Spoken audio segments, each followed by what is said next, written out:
wedded. Very wedded.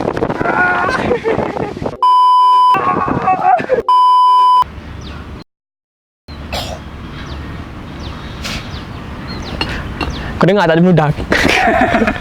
My name is Kamarul Baharin. My name is Kamarul. Nama saya tu. My name is Muhammad Iddin. All people call me D. And this is my story.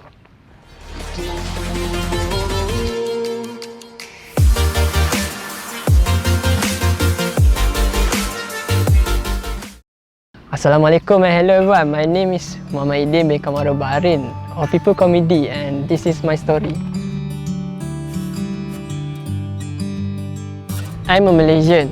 I am a student of Diploma in Creative Animation from International Islamic College. I just finished my internship at TAPiO Management Advisory. During my time in TAPiO, I have been given a position as a Multimedia Specialist in the Media Department.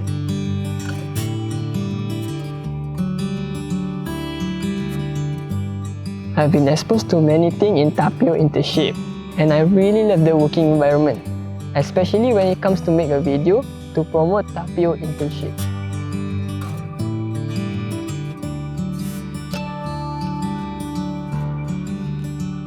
I would like to thank Mr. Bernard and Mr. Thomas for giving me the guidance and full support in producing great video, and not to forget my best friend Khairul, who was always be there for me.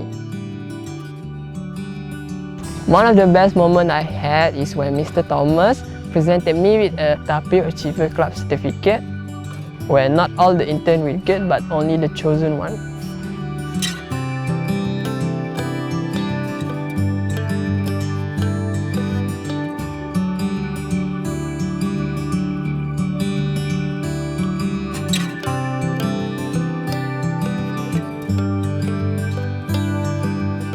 That is my unique experience with TAPiO. If you want to be part of this awesome internship, what are you waiting for? Come and be part of TAPiO, where journey starts now.